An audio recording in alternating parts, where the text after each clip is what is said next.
I just want to say I was completely with you until the end when you got silly on us. And the reason I say that is because you speak about God in the same way that you would speak about a human dictator as though they were equivalent. Much worse. Much worse. But it's only worse. It's only worse because of the eternity of it, right? But the characteristics are the same. No, the absolutism of it. The absolutism. The lack characteristics of, the lack are of the same. any, the lack of any appeal. But that's not. But that's and not. And the worship of him by. My first question, we decided to forego long opening statements. We're going to make this as conversational and respectful and fast-moving as possible. And my first question is going to go to Rabbi Wolpe. David, do you expect to go to heaven? Not tomorrow. That's the old joke about, the good news is that there's baseball in heaven. The bad news is you're pitching Thursday.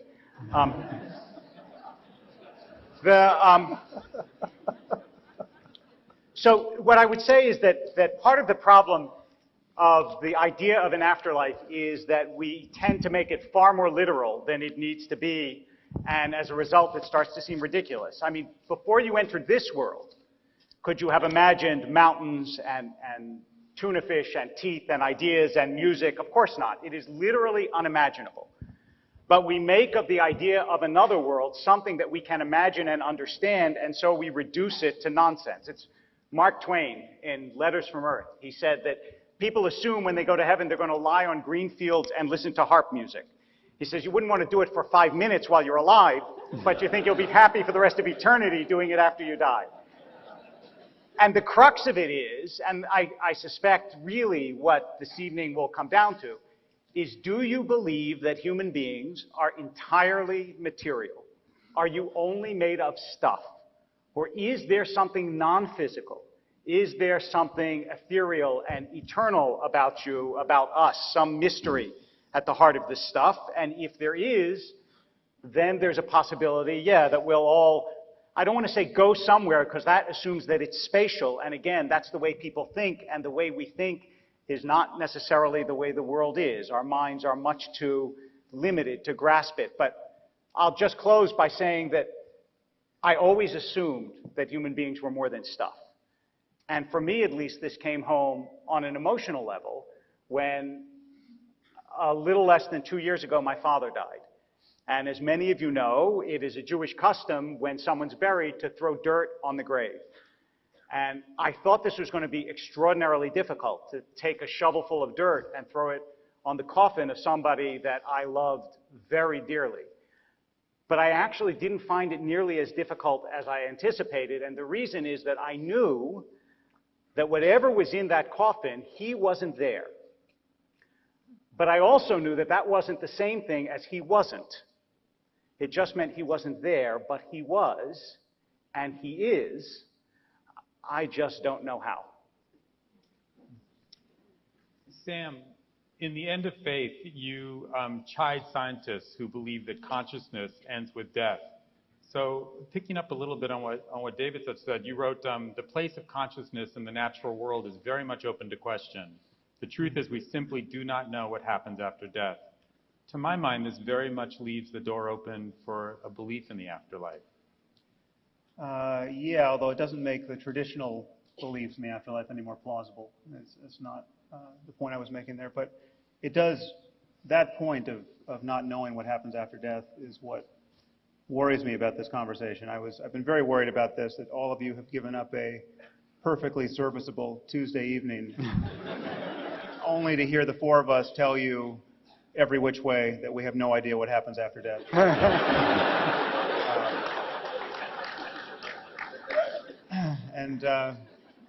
Well, I expressed the spirit of my wife, and she was actually able to put me at ease. I'm worried, obviously, about boring all of you, and she said, nothing Hitchens does is ever boring. So I have that going for me. Right. I think we should think about what this concept of the afterlife does.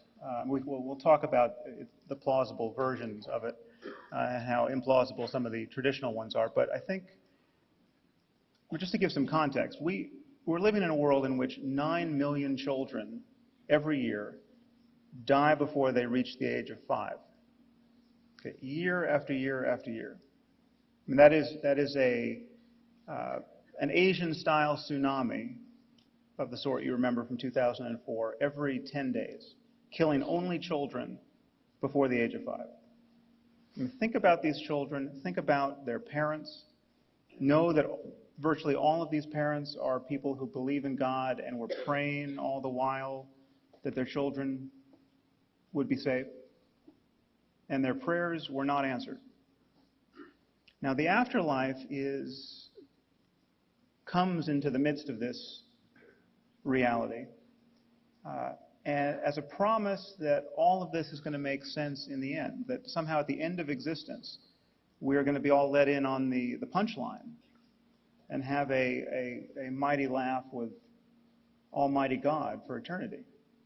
Now, there's no evidence of that, and I think, therefore, that this concept of the afterlife really functions as a substitute for wisdom. It functions as a substitute for really absorbing our predicament, which is that everyone is going to die. There are circumstances that are just catastrophically unfair. Evil sometimes wins, and injustice sometimes wins. And the only justice we're going to find in the world is the justice we make. And I think we have an ethical responsibility to absorb this really down to the soles of our feet. And this notion of an afterlife, the happy talk about how it's all going to work out and it's all part of God's plan, is a way of shirking that responsibility. So that's... The idea of an afterlife might feel comforting, but comfort isn't evidence. Every credible study in neuroscience shows that consciousness depends on the brain. When blood flow stops, brain activity ceases, and awareness is gone. Even mild oxygen deprivation can erase memories or change personality. Clear proof that the self is rooted in physical processes, not an immortal soul. If the soul existed independently, severe brain injury wouldn't alter who we are, yet it does every time. Historically, every civilization invented its own afterlife.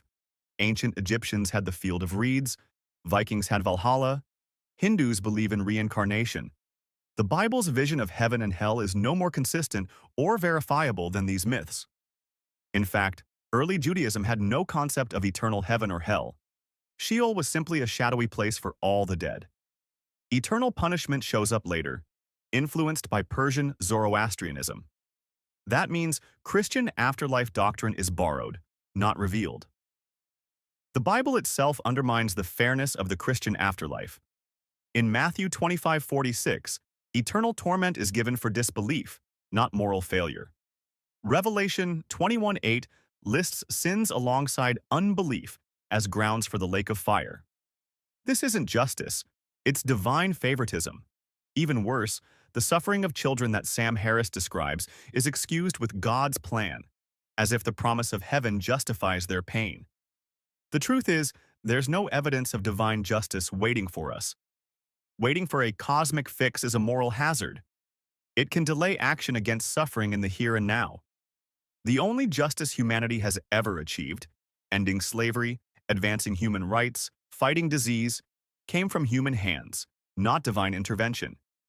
If we accept that this life is all we know we have, the responsibility to make it fair and meaningful becomes urgent and real. Where I am. Brad, 3 times a day, as a religious Jew, you would pray the Amidah, where you extol a God who resurrects the dead. It says that right in one of the most standard of Jewish prayers. When you say that, what are you saying? What do you believe you're saying? So I need to take a couple steps back and make this a running jump rather than a standing jump. Sure. As I understand it, rather than simply reducing someone's idea to a caricature, which is easy to do on all sides in this kind of a conversation, we live in an age in which there are different plausible ways of making sense and connecting the dots. One of them is a kind of reductionism in which everything can be explained by its smallest physical components. And once you've explained how inert matter operates, then you create more complex systems, but you've done all your explaining really at the very basic subatomic levels. And that's completely plausible, and you can tell the entire story that way in a reasonable way.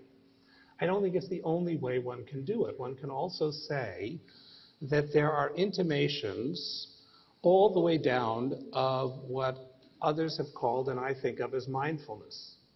And that the mindfulness all the way down emerges at some point into consciousness, which emerges at some point beyond that into something even beyond the consciousness we're aware of. And we have abilities to access it, not necessarily by what we know. And here I have to say, having read the books of the authors here, I agreed with almost everything that everyone wrote. People claim knowledge where they can't possibly know. But what I think we can also claim is intuitions that go beyond what we know. Things like hope and trust and loyalty. We ground our lives in them.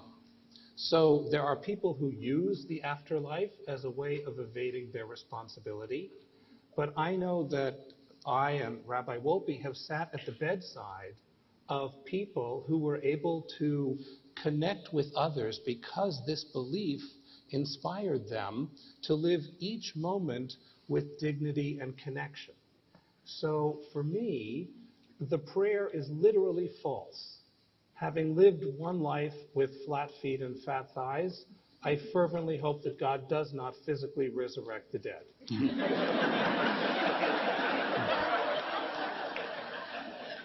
Although I will tell you, I'm one of the rabbis dancing in Gadi Levi's dance thing, so I expect to have buns of steel by the time you come back for that.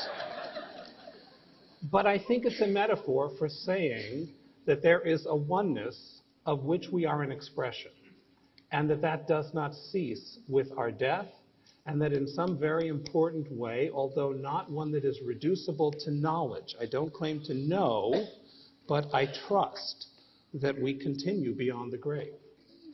Thanks. Christopher, what's wrong with that? If a belief in the afterlife helps one, as Brad said, deal with the inevitability of death, maybe this is a good thing. Well, then anything that made you feel better would be okay, which I'm sorry to say I think is a contemptible viewpoint. Here's the problem with the afterlife fantasy. It's the same as religion in general. If you can't hear, I hope it's not my fault. You can just move the mic.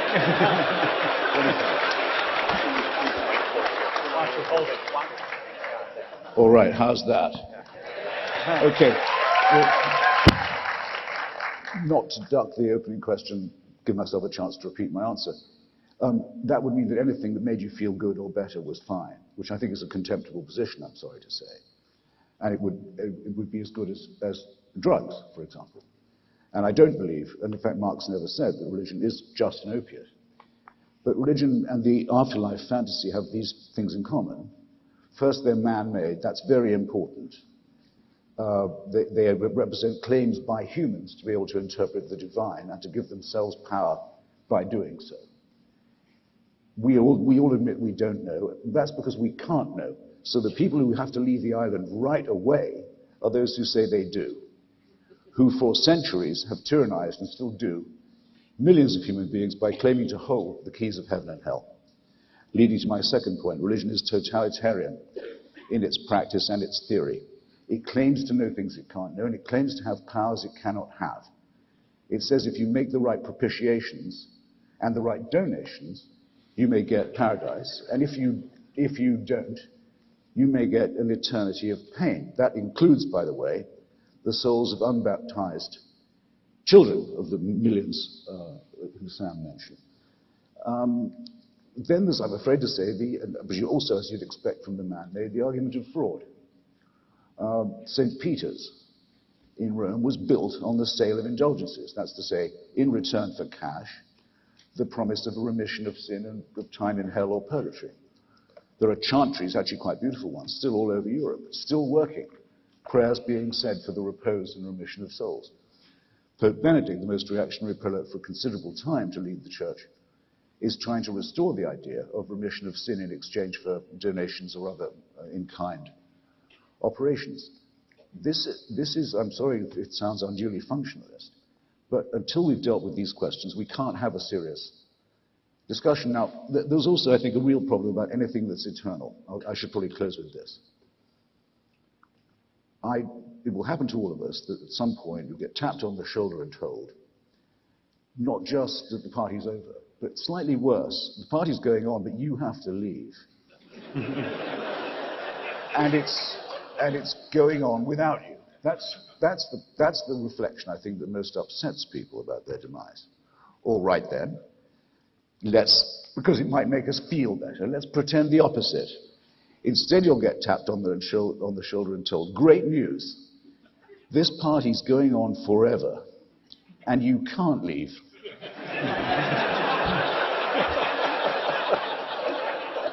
You've got to stay. The boss says so, and he also insists that you have a good time. I've read about David's father, and I had a bad time when my own father passed on, but the father proposed by monotheism is the father who doesn't die, who reassures his children, don't worry, I'll never leave you. You'll never see the end of me.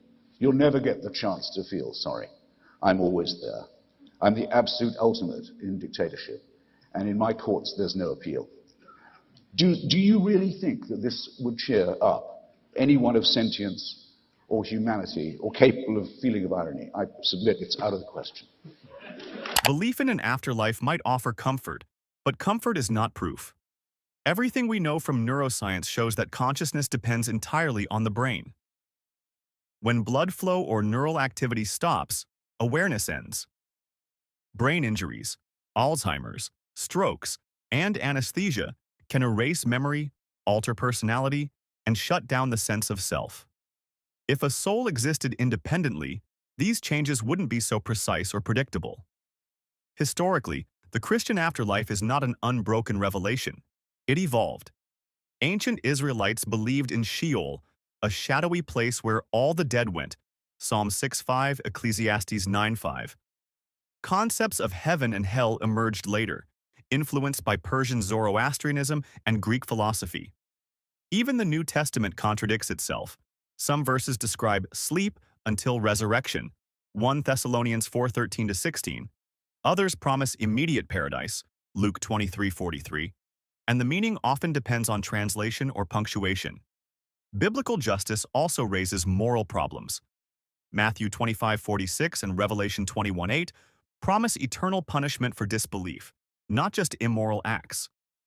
The doctrine of hell has been used for power, most famously in the Middle Ages, when the Catholic Church sold indulgences to shorten time in purgatory, funding projects like St. Peter's Basilica. That's a human system built on fear, not divine truth.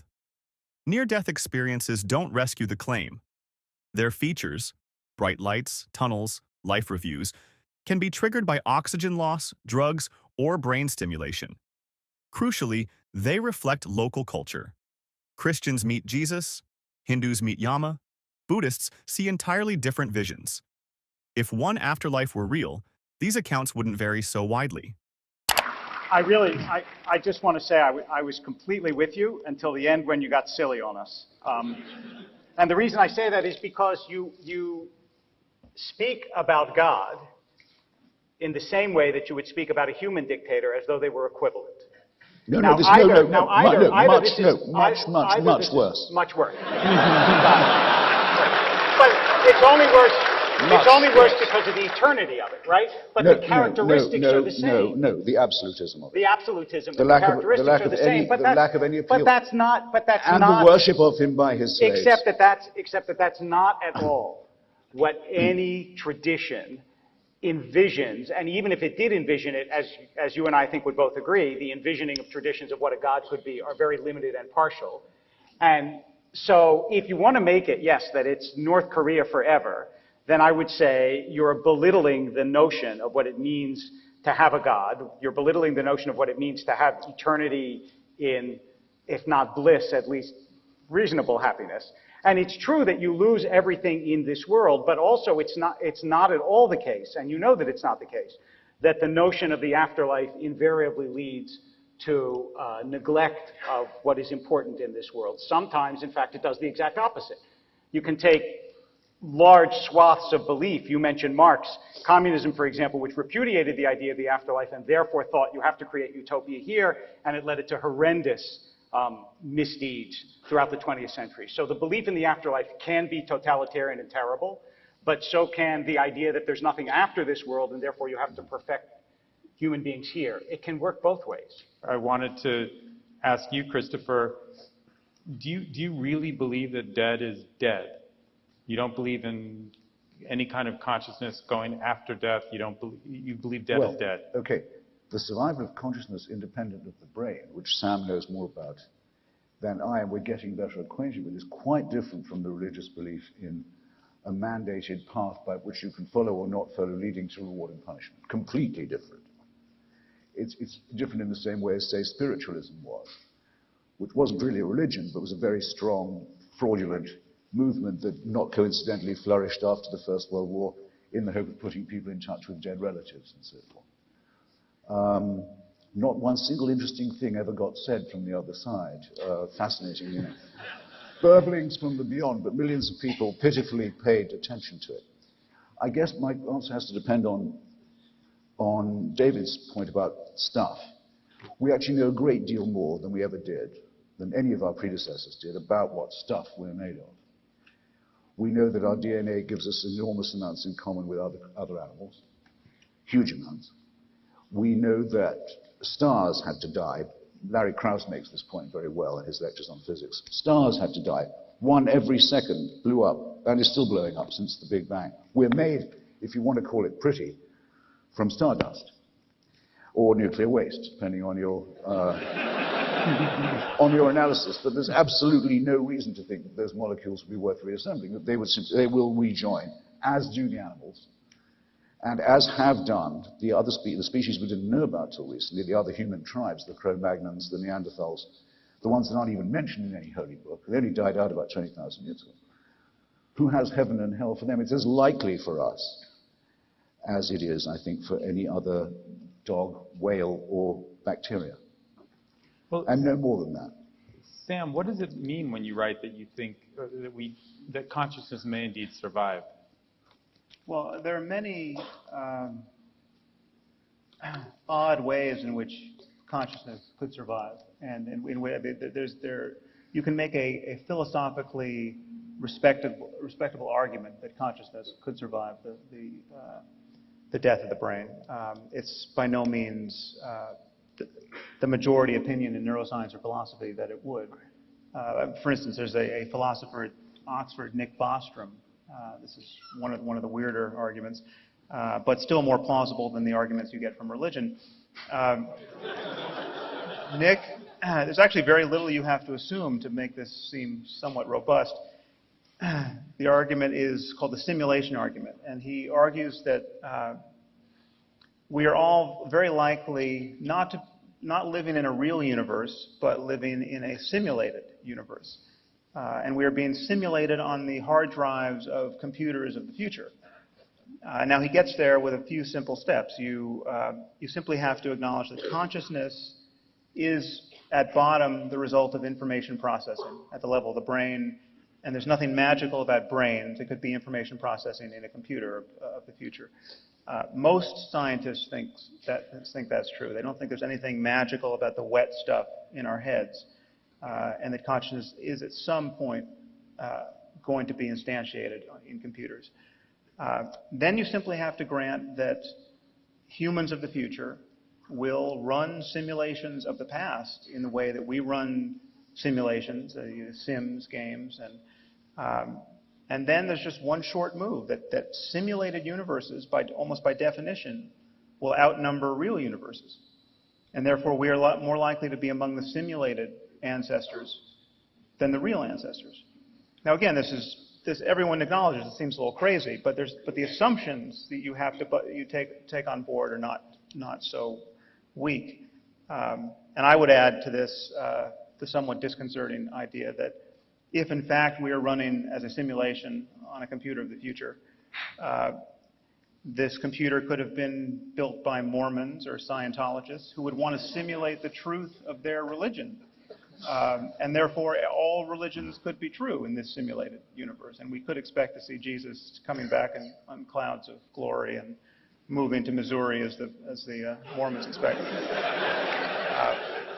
So now all of that sounds completely crazy, but it is not as crazy as the version of the afterlife that is really on offer traditionally, which has been actually neatly sidestepped here because it entails the resurrection of the dead.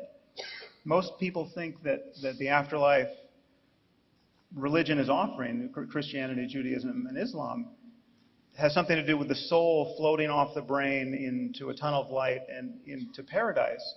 But that's actually not the canonical afterlife. The canonical afterlife is God has to do the humble work of reassembling us. And I don't want to take more than my allotted time here, but I think we should talk about just how implausible that vision is, because that actually is the vision of Judaism and Christianity and Islam. I just want to make one quick addendum. There's also, who I thought you were going to talk about, is Galen Strawson. I mean, another Oxford philosopher who says that consciousness is actually so impossible philosophically to figure out that it must be that it exists even in inanimate matter, even though it doesn't seem that way. So I don't think that it's, but let's leave aside how difficult consciousness is to figure out without some sort of either strange hypothesis or spirit. Yes, it's true that much of Judaism talks about resurrection, much of it talks about afterlife, but there are there's a plurality of voices. And I mean, the Talmud says, for example, you assume that the sages are in paradise, but it is not so. In fact, paradise is in the sages. That's not the sort of voice that generally you hear when the literalist view of an afterlife is attacked. And for more on that, I turn to my colleague, Rabbi Brad Artson. I would actually love for us all to go out to coffee and leave them aside so that we could say things like, wow, that's really interesting, I haven't thought about that. And what do you do with this? Rather than the scoring of points. And so there's a lot of cleverness and there are a lot of quips. But at the end of it, what it sounds like we're saying is that religion is a monolith, and the worst of religion is compared to the best of science, which is fluid and evolving. And I'm halfway there with you. I think one of the greatnesses of science is its capacity to be self-reflective and its capacity to change convictions. But the wreckage of scientific error is fairly impressive, and the diversity of religious thought is also, I think, undergirded, unfortunately, I think in part because we all had bad religious education as kids and we're still in recovery. So, but Bradley, I want to accept your challenge, but what do you, I mean, is Maimonides the worst of religion? Maimonides came right out and said you have to believe in the resurrection as a literal yes, and truth. Maimonides also said that what I've written in my book is disguised so that people will, if they need literalism, latch onto it and miss what I'm trying to say. And he also said that we call the world to come because we don't experience it during this lifetime, but eternity exists at the present. And if you attain a right consciousness, you can be in eternity now. So the challenge is, we all come to it with our own different concrete needs, but religion is, I think, far more nuanced. And I guess the plea I would like to offer to you, because the parts of your books, both of you gentlemen, that I agreed with was everything you trashed religion for, it deserves to be trashed for. I have an autistic son, and if I believed in that bully in the sky, I would have to tell Dr. Wexler that I was leaving my employment. But I don't, and I don't think that my tradition or the Buddhist tradition or the richness of Hindu tradition understood in a nuanced and ethical way is any more problematic than science's capacity to learn from its mistakes and to move on.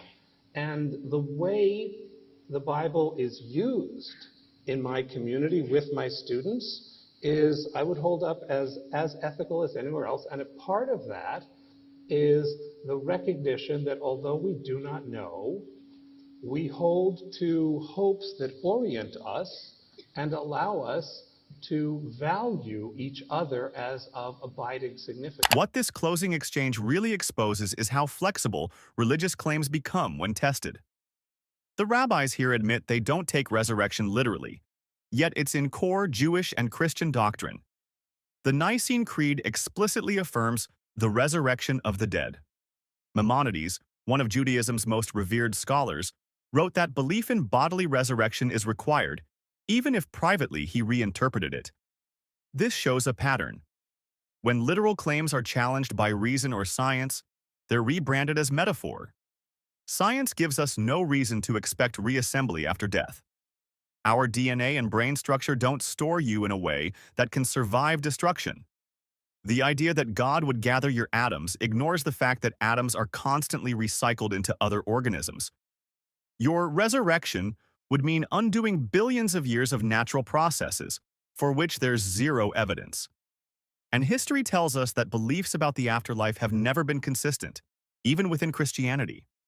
Early Christians disagreed over whether the soul sleeps until judgment or goes immediately to heaven. The doctrine of eternal hell, used for centuries to control behavior, wasn't uniformly taught until long after Jesus' death. Religious nuance doesn't erase the harm of the literal version. Billions have been told that salvation hinges on belief, with eternal punishment for doubt. Mark 16:16, Revelation 21:8. The fact that some believers now reject the bully in the sky is progress. But that progress came from human moral reasoning, not revelation. Science's self-correction is a strength. Religion's shifting definitions are often an attempt to preserve authority when old claims become indefensible. If eternity exists now, as some claim, it's still not evidence for life after death. It's just a philosophical reframe.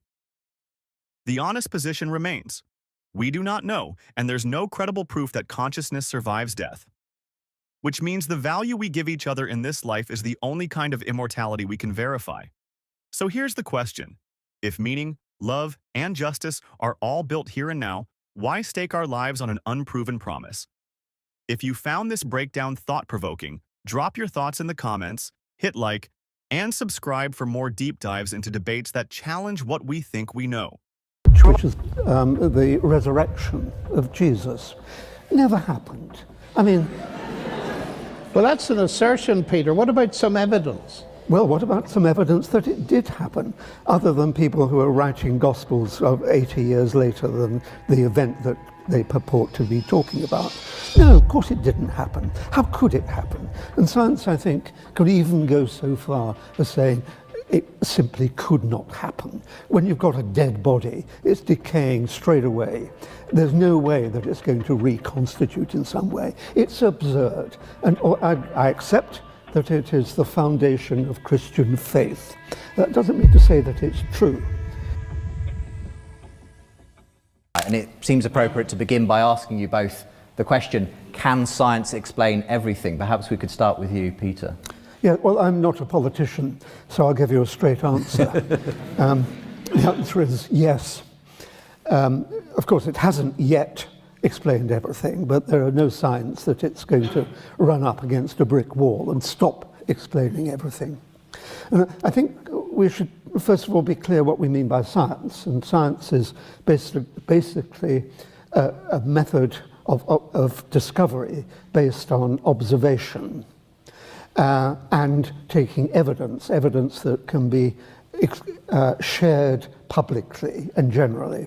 And that is really the core of the scientific method. But it's not the only component of the scientific method that's important, because the ideas that science generates sit in a network of ideas. So ideas might emerge from biology, they might emerge from physics, chemistry, whatever, psychology.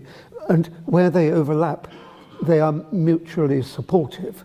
And this is extraordinarily strong evidence for the appropriateness of science as a means of discovering the truth about the fabric of reality, and indeed all there is.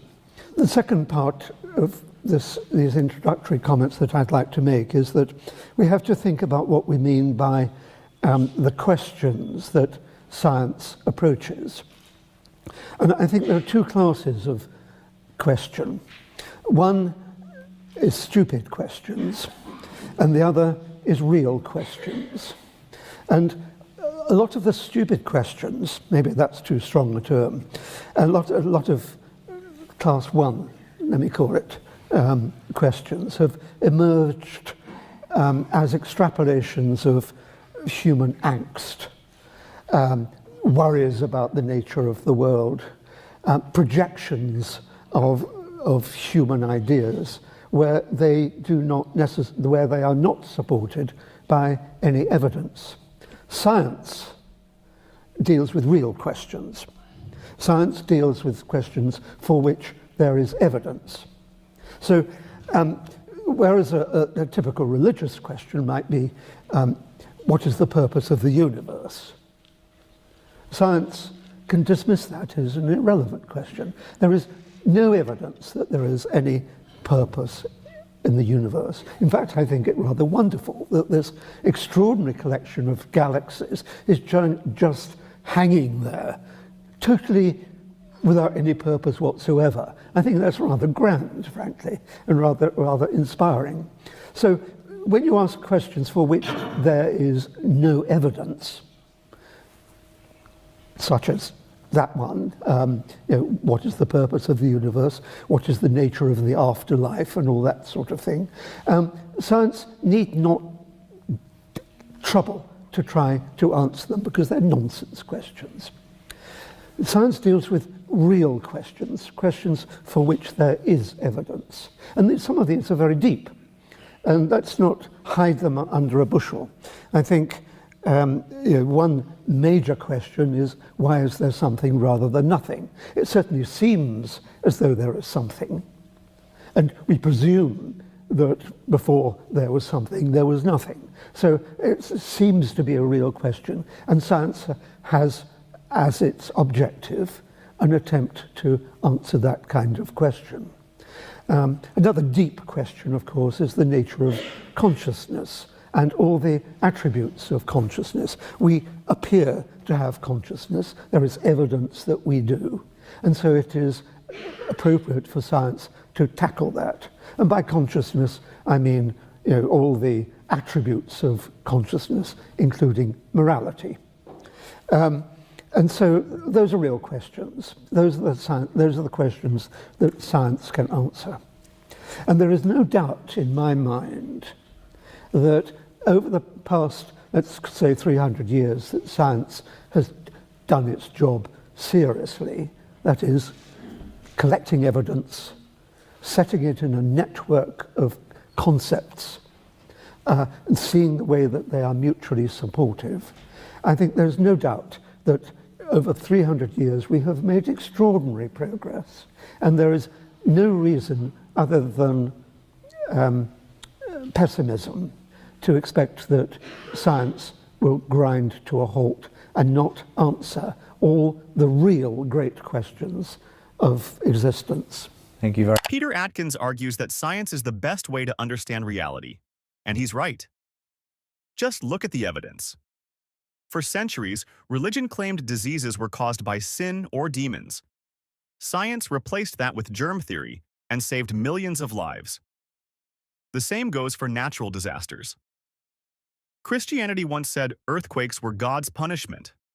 Science showed us they're caused by tectonic shifts, predictable, measurable, and completely natural. When Atkins says science answers real questions, he's referring to questions with evidence. That's how we know atoms exist, how evolution works, and how we can build a spacecraft to land on a comet. Religion offers stories. Science offers proof. Even big philosophical questions like why there is something rather than nothing are being explored through physics. Theories like quantum fluctuations and vacuum energy suggest that something can arise spontaneously without a divine creator. Lawrence Krauss's book, A Universe from Nothing, explains this in detail, backed by cosmological models and quantum mechanics, not scripture.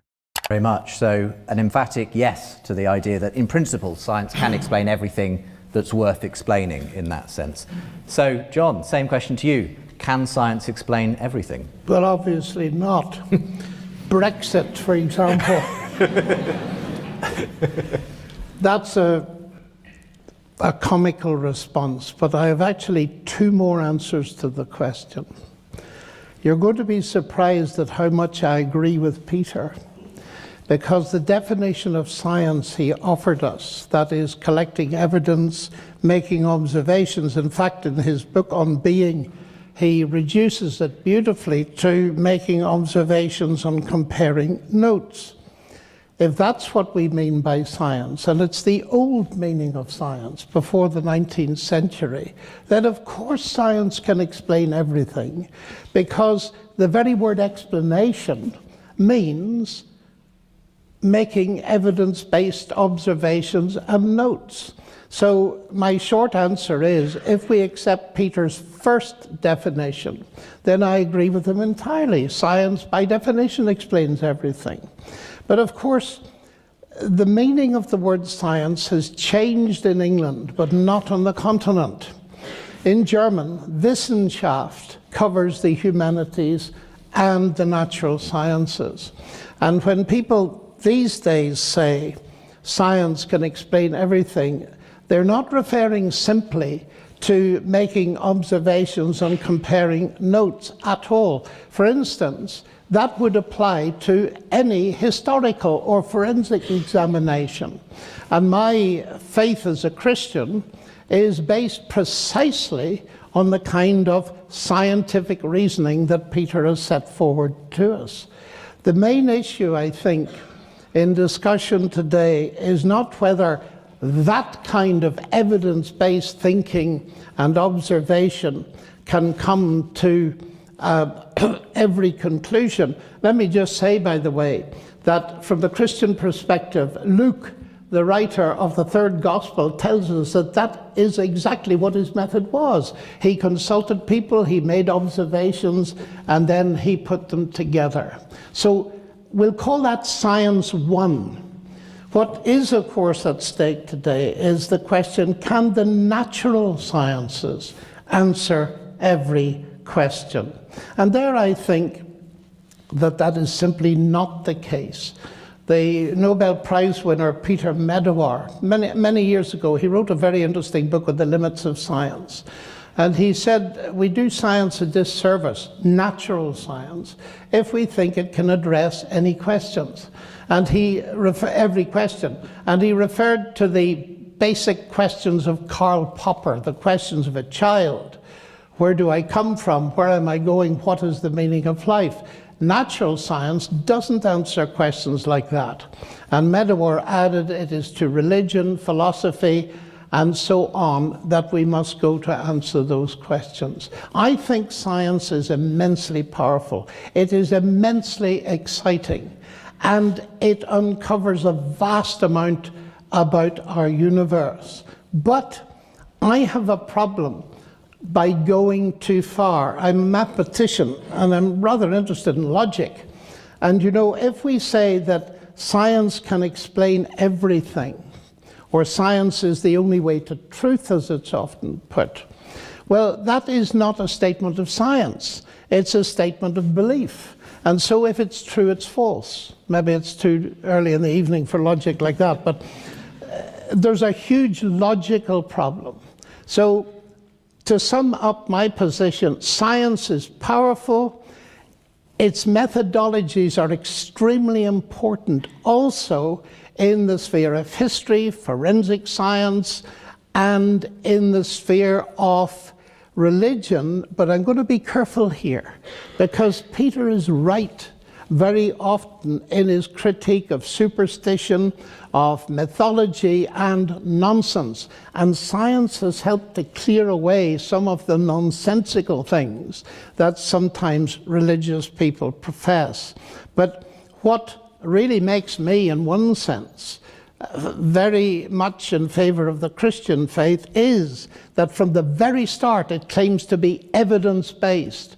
And the central piece of evidence is, of course, as you probably know, the resurrection of Jesus Christ. So I believe in Peter's methodology. I use it all the time.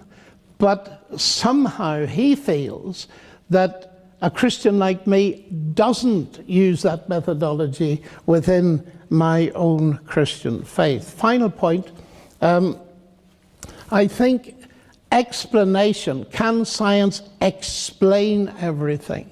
We need to tease out what we mean by the word explanation. For example, the law of gravity doesn't explain gravity. It tells, as Newton realized, it tells us wonderful mathematics that we can calculate the way in which heavy bodies move in relationship to one another. But even when we say science explains, often it doesn't explain comprehensively. And I just want to throw a very simple analogy into this, which I find quite useful. About boiling water. How would you explain boiling water? Well, you can explain it by talking about heat conduction and agitation of molecules of water. You can also say the water is boiling because I'd like a cup of tea. Now, those two explanations are very different. They don't conflict. They complement. One is a scientific explanation, natural scientific, but the other is an explanation in terms of the intention and purposes of an agent.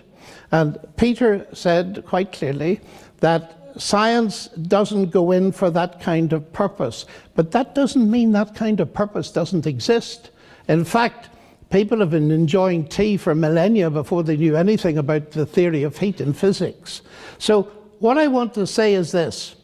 The God explanation is different from the science explanation. God no more competes with science as an explanation of the universe than Henry Ford competes with physics as an explanation of the motor car. Lennox tries to argue that science can't explain everything by redefining what explanation means. He gives examples like the meaning of life, or why the water's boiling, and claims that because science doesn't address personal intention or purpose, it's incomplete. But this is a category mistake. Science isn't about human preferences, it's about objective reality.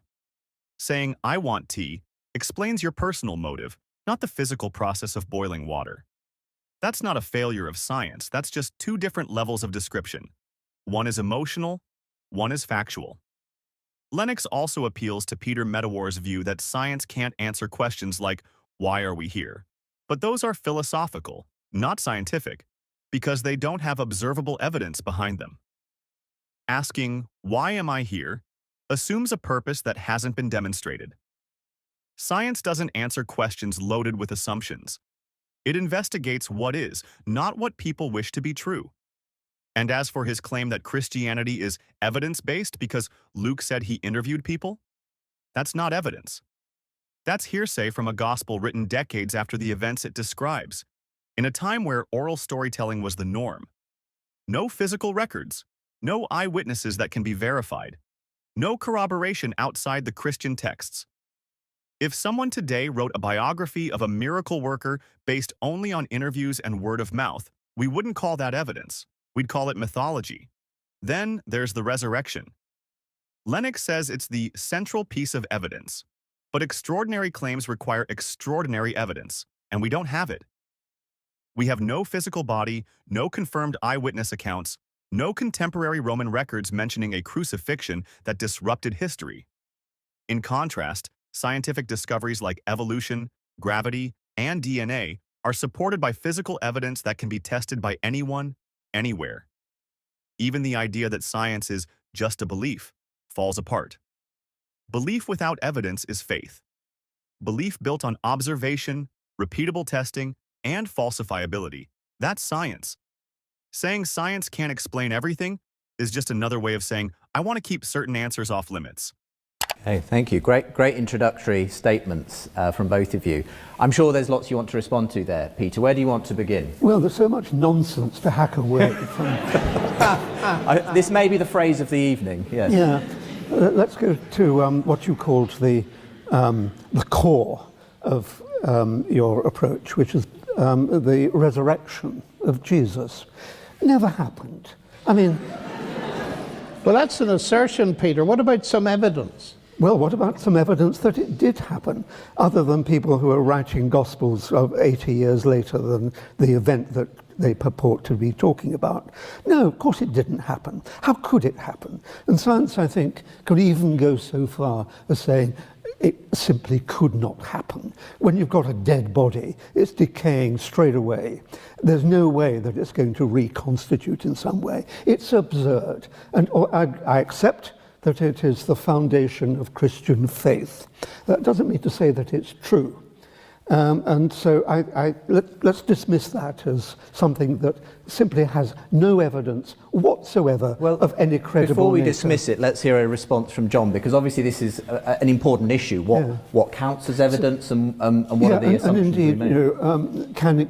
I suppose you would argue that science cannot explain the resurrection. Well, I wouldn't quite argue that way. I would say that science cannot forbid a resurrection, because you see, science proceeds on discovering the regularities to which nature works, and has done a very impressive job. And the fact that we know that dead bodies don't normally rise, that is a law of nature in that sense, means that we recognize something very special happened, if it did happen. Now, there are two issues here. The first of all, there's the in-principle one, which always ends up in talking about David Hume, who said that miracles are violations of the laws of nature. And I do not believe they are. That's point number one, and I can go into that if you like. Do you want me to? Do you want to believe? Well, we might as well, since you raised it. Well, you better define a miracle. I think a miracle is defined as something that is against the laws of nature. But I don't define it like that at all. A miracle, miraculum in Latin simply means something to be wondered at, but we're talking about something supernatural. Now, it seems to me very clear that when Hume said miracles violate the laws of nature, he was really not understanding. And the great interpreter, Anthony Flew, of David Hume. No. Sorry? I'm sorry, go ahead. I think he was going to object to the raising of Anthony Flew. Oh, well, I'll not raise Anthony Flew. Let's get back to raising He Jesus. has died and hasn't risen. I do, I do see that point. But the point is this. C.S. Lewis long ago told a little analogy. If I stay in a hotel tonight, put £100 in a drawer, and do the same tomorrow night, there are £200 in it. 1 + 1 = 2. If on the third morning I find 50 quid, what do I say? That the laws of arithmetic have been broken, or the laws of England? Clearly, I say the laws of England have been broken. How do I know? Because the laws of arithmetic have not been broken. It's our recognizing of what normally happens that helps us to see an exception. Now, if I were claiming that the body of Jesus rose from the dead by processes, natural processes going on in the grave 5 minutes before we happened, yes, that would be wrong. But I'm not claiming that. What Christians claim is that the God that created the universe and built the regularities into it is capable... Pure speculation. Well, wait a minute. No, this is not worth listening to. This isn't speculation. Well, let's listen and then you respond, Peter. Peter, it's dead easy to say it's not worth listening to. You tempt me to say that about some of the things you say, but I'm not going to do that.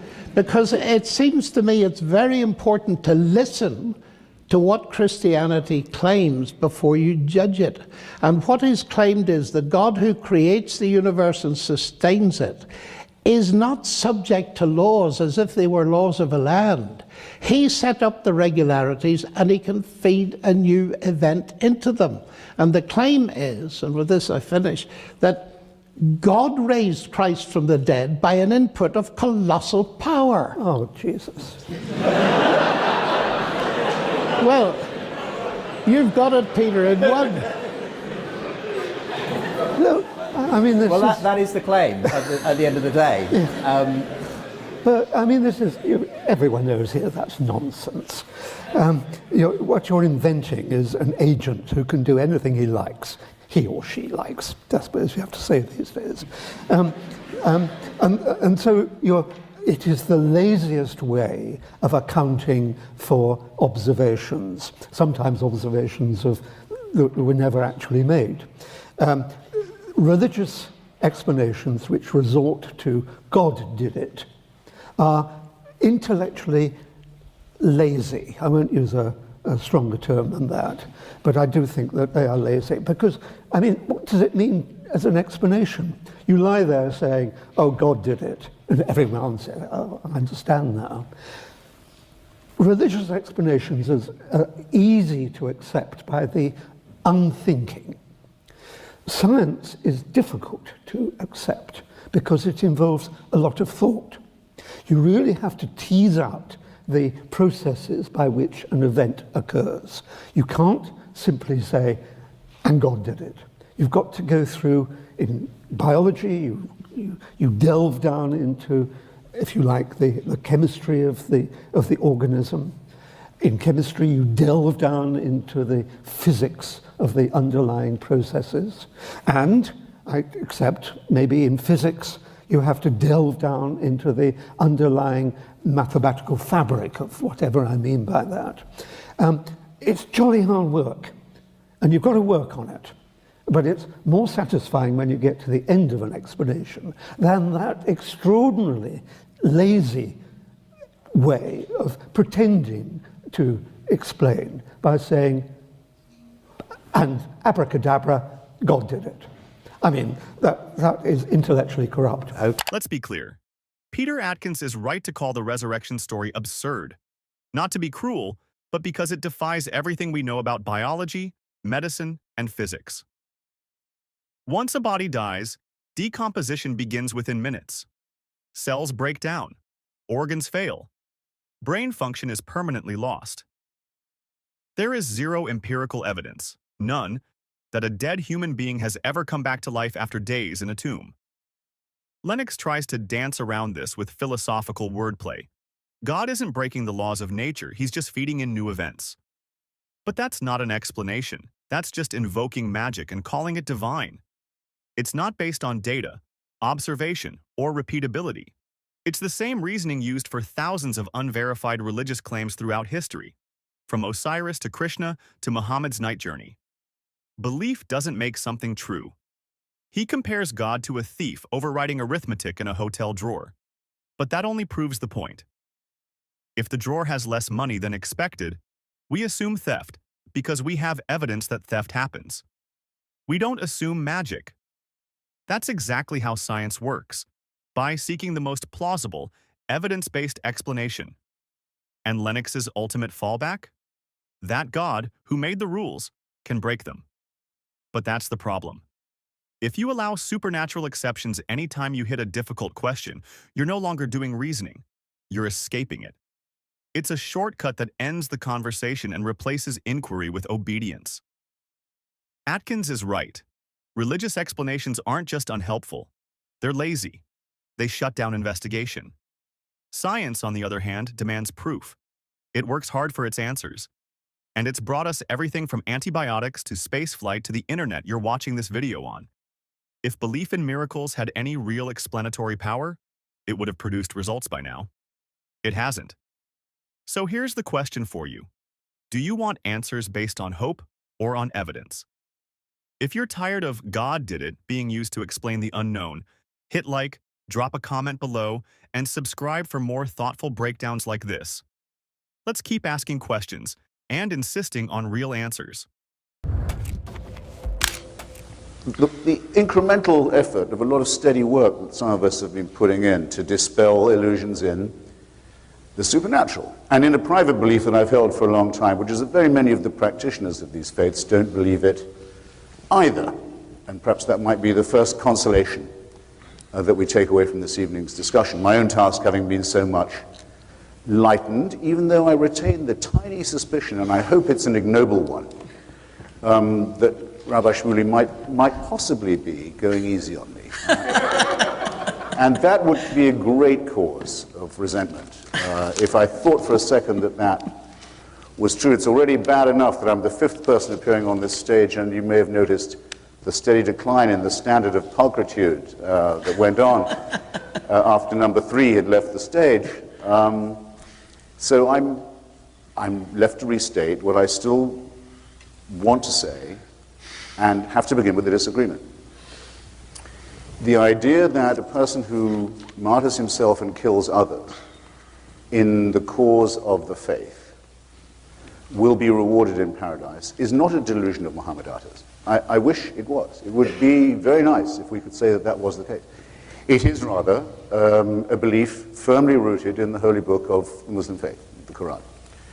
It is believed by an enormous number of people. It may not be disbelieved that someone who martyrs himself for the faith will be so rewarded.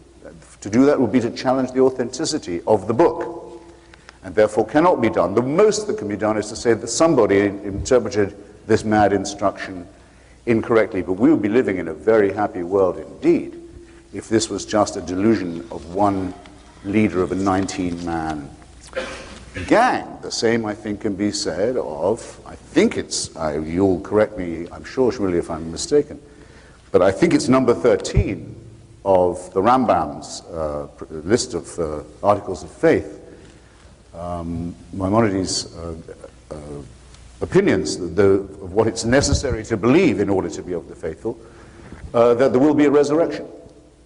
It comes just after, I think, the belief that the Messiah will come. Though, because it's Maimonides, because it's the Rambam, he does say, though he may tarry, you may not doubt that he will come, nor may you doubt that you're due another life. Now, I'm sorry. I take this stuff very seriously because I have to deal with, as I do with the Christian version of it, put so creepily and so shadily, that we bury our dead, the Christian faith, of which I'm not a member, they bury their dead in what they call, in this slightly evasive way, the sure and certain hope of resurrection. Not the sureness and the certainty of, you notice. They haven't got the arrogance for that anymore, but the sure and certain hope of resurrection. These are the beliefs on which monotheism has based itself and upon which it continues to exert its extraordinary and lethal power. And I won't take your offer. Rabbi, I can't take it. I can't say all they're talking about is posthumous fame. All they're talking about is reputation. After all, people still read Shakespeare. Surely that proves that there's an afterlife. No, I'm sorry. It's a confusion of categories.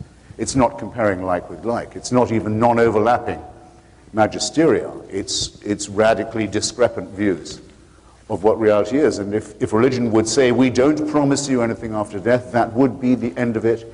And Shmuley would be talking ethical Judaism, and I would be saying, atheism is compatible with any belief you like. You can be an atheist and be a supporter of Ayn Rand, the most famous atheist in America. You can be an atheist and a nihilist. You can be an atheist and a fascist. All you have to do is say that you reject the supernatural dimension. But that's the most crucial thing. And now the critique of religion that we've evolved over the years in mortal combat with it is this, essentially. First, that it has a very queasy relationship with anything called evidence. That it makes very, very large claims for itself. Perhaps Rabbi Shmuley won't choose this evening to do so, but it claims to talk in terms of redemption, of salvation, and even of eternity. And there's an inverse relationship between what it claims and the amount of evidence that it can muster. And that this is its original, if you like, sin.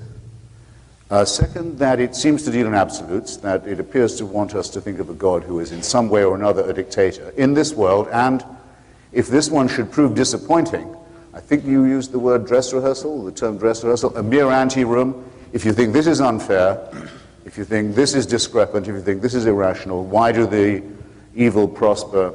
Why do the good get trampled underfoot and left behind? Never mind. Once you've squeezed with agony through the keyhole of death, there's another whole world where all that will be put right, where every tear will be dried and every injustice compensated, which, if it was true, would be a terrible exercise in sadomasochism. And why put a bunch of rats into a labyrinth of torture? See how they do, surprise them with new rules, even bigger surprise when you squeeze them through that last gap. Now we have you, and now you're due for a verdict against which there is no appeal. If you don't believe in that as a scheme, you don't believe in God. You don't believe in the biblical promise of redemption and salvation, and you certainly don't believe in the resurrection. So I think Shmuley's word on that is that that's the case, is as good as anyone else's, and I'd say perhaps better than some. But I'm talking also to people who will be tuning into this broadcast later, and I have a captive audience, and so I've got a couple more points to make before I rest the case that you smoothed for me. Religions promise resurrection and eternal life, but there's no evidence to support it. Science has been studying death for centuries, and every reliable study shows the same thing. When the brain dies, consciousness ends. Neuroscience confirms memory, identity, and awareness are tied to brain function. Once oxygen and blood flow stop, those processes shut down permanently. There has never been a documented reversal. Historically, claims of resurrection are rooted in tradition, not fact. Even the Bible is full of contradictions about it. Matthew 27:52-53 says saints rose from their graves when Jesus died, yet no other gospel or historian of that time mentions this extraordinary event. That silence is strong evidence it didn't happen. The Christian doctrine of the resurrection itself comes from Paul's letters, written decades after Jesus' death, not from eyewitness records. Hitchens is right. The larger the promise, the less evidence there is. And when Christians bury their dead in the sure and certain hope of resurrection, Book of Common Prayer, notice even the wording admits it's only hope, not certainty. Contrast that with what we know from science.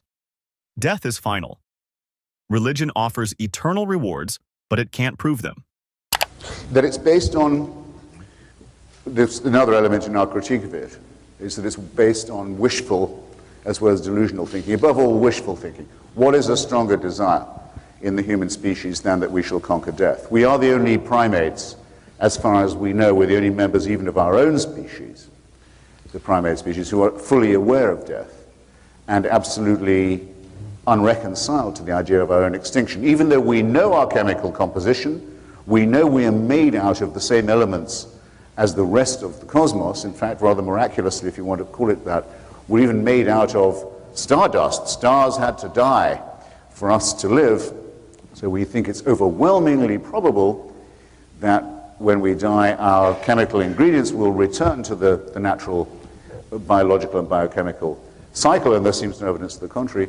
There may be animals who know how to fear death, but there's certainly no animals who know how to deny it. That's why it's so interesting that among the most frequently asked questions of people to their priests and mullahs and rabbis about the afterlife is, will my dog or cat be there too? And you notice they only ask that, will Timmy be in heaven or Rover? They never say, will that hellish tabby I once had be reassembled in the infernal regions? This is enough to show how wishful the thinking is. Now, I see that Shmuley has Dinesh's clever but, I think, thin book on the case for the afterlife in front of him. And in one debate that I had with Dinesh, he briefly gave me pause by saying, yes, wishful thinking for heaven, all right. That's hedonistic, that's a hope, that's a desire. But then why would people who are wish thinking, why would they want hell? Good point, and it tells against simple-minded Freudianism, as does a lot of other evidence. But not all of our wishes are completely transparent to us, I think, and not all of them are hedonistic, especially as they respect or regard other people. I was one of the 2 or 3 white people in the audience at Madison Square Garden in 1985 when Louis Farrakhan gave his famous address to a packed house of the Nation of Islam and addressed the Jews of the greater New York area in a taunting manner and reminded them, and I'll never forget it, he said, and remember, Jews, when God puts you in the ovens, it's forever. And I shall not soon forget the great moan and groan of pleasure that came from that audience at hearing that. And I should have been prepared for it, not just by the stupidity and nastiness and criminality on which this religious nutbag makes his living in this country. Call someone an imam or a priest or a reverend, there's nothing they can't get away with in our culture.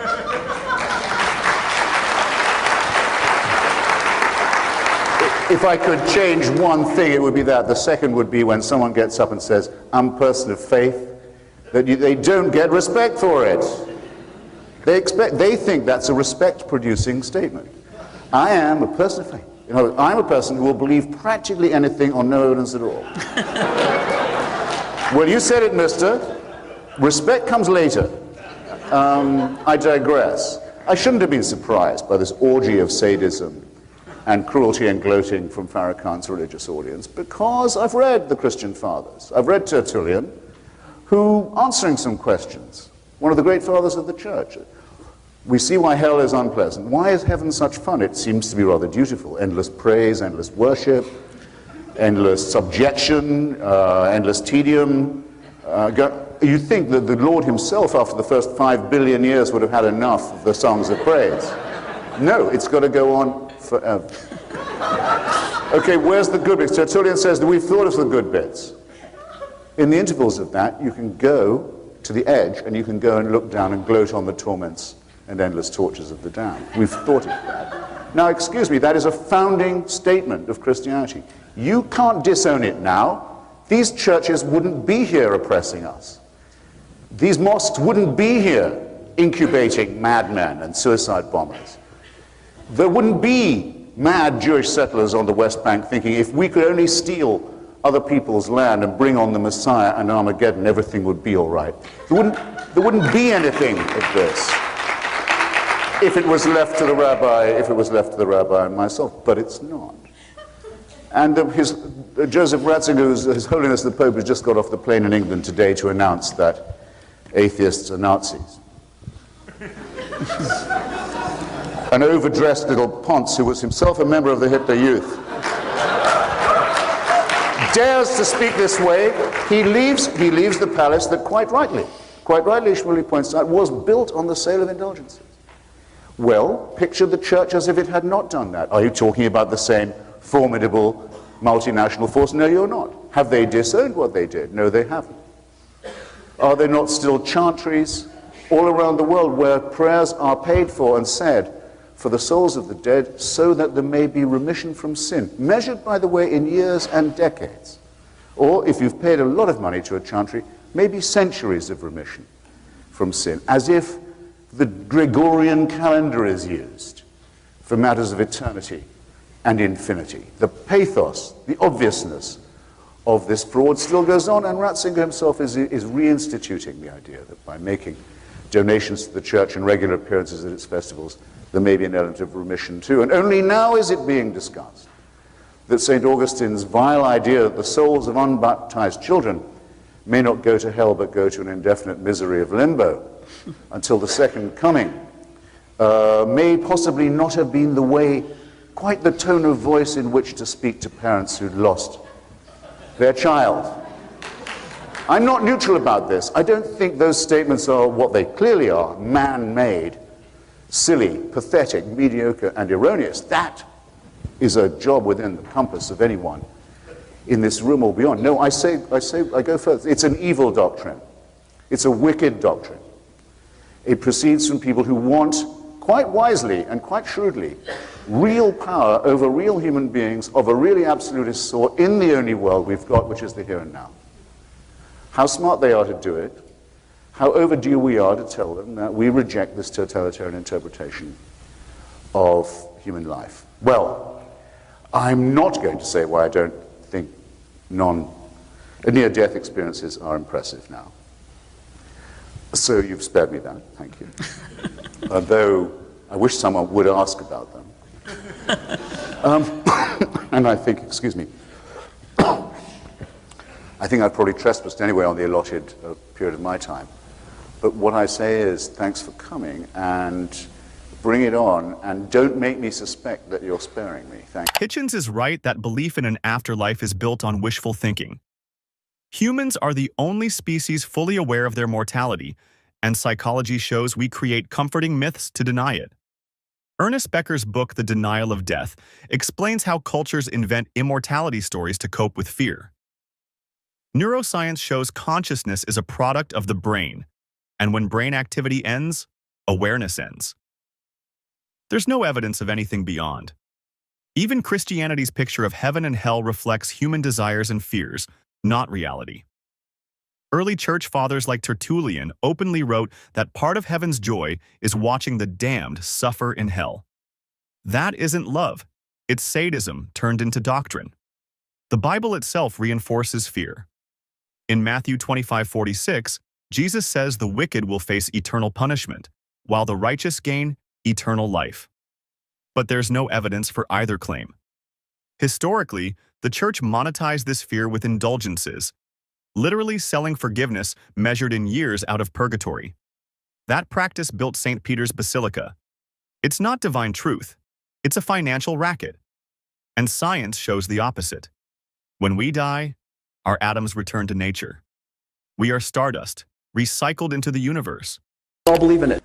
The Talmud says that the patriarch Jacob did not die, because the Bible says he didn't die. It says Vayigva, he was elevated. So the Talmud says, Yaakov Avinu lo mes, our patriarch Jacob never died. And then it says, what do you mean he didn't die? It says he was buried. It says that Pharaoh led a giant procession with Joseph, the viceroy of Egypt, with so many kings who put their crowns on his coffin. He died. And the Talmud says no. Mazaro b'chaim, afu b'chaim. Because his children live in the example that he displayed. He has an afterlife through them. I see that with Christopher. I see it with Martin Luther King. I'm a white Jew. But his afterlife impacts me almost every day of my life, because he was the greatest American of the 20th century, because he restored us to the founding principles of this nation. And every time we want to move away from it, every time someone says something stupid and racist, stupid and too ethnic, stupid and prejudicial, we remember that he had a dream. And that dream wasn't just while he was a collection of swirling electrons and molecules. That dream transcended him, and it lives on in his afterlife. And it impacts upon us until this very day. I am not interested in heaven, and I couldn't give a damn about hell. If I'm destined to burn, then so be it. I don't want to be in some perfect place where I have nothing to contribute. In my religion and Judaism, when I go to a cemetery to pray at the graves of great people who represented a great idea so that I'm inspired by their vision, by their dream, by their message, I am obligated to tuck in my tzitzit. I'm obligated to not perform any of the Torah's commandments in their presence. The reason? Because we're not jealous of them in heaven. They're jealous of us on earth. They want to do more good deeds. They want to practice more virtue. A perfect abode in heaven is one of the worst religious ideas, even as I affirm a full belief in it. Not that I can prove it. I can't. I cannot. It's a sheer matter of faith. I reject all the silly arguments that are often offered in the name of religion. Near-death experiences, bright lights hovering above your hospital bed. I even saw this cartoon that said, it showed these surgeons who were operating on someone, and on top there was a giant sign that said, if you can read this, you are dead. I reject near-death experiences. I don't believe they are scientifically acceptable. There's plenty of ways to explain it. Ouija boards, people who speak to the dead are all frauds to a man. I debated them on Larry King, all the people who speak to those in the afterlife, Sylvia Brown and John Edward and James Van Prague. We were on Larry King, and I said, Larry, this is my yarmulke, and if one of these guys can get up right now and tell us when the next IED will explode in Iraq and Afghanistan, thereby saving the life of a brave American hero, because they can communicate with the dead, they see the future, I will put salt and pepper on this yarmulke, and I will eat it right here on national TV. Shmuley admits it outright. I affirm a full belief in the afterlife. Not that I can prove it. I can't. It's a sheer matter of faith. And that's the problem. No evidence, no data, just belief. Hitchens was right. The afterlife is built on wishful thinking. It's a projection of our fear of death and our desire to live forever. Psychology confirms this in terror management theory. Humans create stories about heaven, souls, and transcendence to reduce existential anxiety. Shmuley tries to dress it up by saying Judaism's afterlife is about legacy. Jacob lives on through his children. Martin Luther King lives on through his dream. But that's not supernatural survival. That's just memory, history, and culture. Neuroscience tells us consciousness dies with the brain. Martin Luther King's speeches endure because people preserve them, not because his soul floats in another realm. And when Shmuley points to Hitler, suggesting there must be an afterlife or justice isn't real, he misses the point. Creating a cosmic torture chamber doesn't solve evil. It's just vengeance projected into eternity. Justice is a human responsibility. Courts, law, accountability here and now. Adding a mythical afterlife doesn't punish Hitler. It just consoles the living. Even his dismissal of near-death experiences shows the inconsistency. He's right, they're not evidence. But that undercuts his entire case. If faith alone is the standard, then any delusion qualifies, including the very extremist distortions he condemns. You can't reject false afterlives without evidence and then claim your own version without evidence. In the end, Hitchens' critique stands. Religions exploit humanity's fear of death, sell false promises like indulgences, and hold power over people with doctrines of heaven and hell. The truth is simpler and far more beautiful. We are stardust, and when we die, our atoms return to the universe. Our legacy lives only in what we build, the love we give, and the knowledge we pass on. That's real, verifiable, and doesn't need wishful thinking. Outro. So what do you think? Is the afterlife nothing more than a human invention to soothe our fear of death? Or do you think Shmuley is right, that there's something beyond, even if it can't be proven? Let me know in the comments below. And if you enjoyed this breakdown of Hitchens versus Shmuley, make sure to like the video, subscribe for more deep dives, and share it with someone who loves big debates.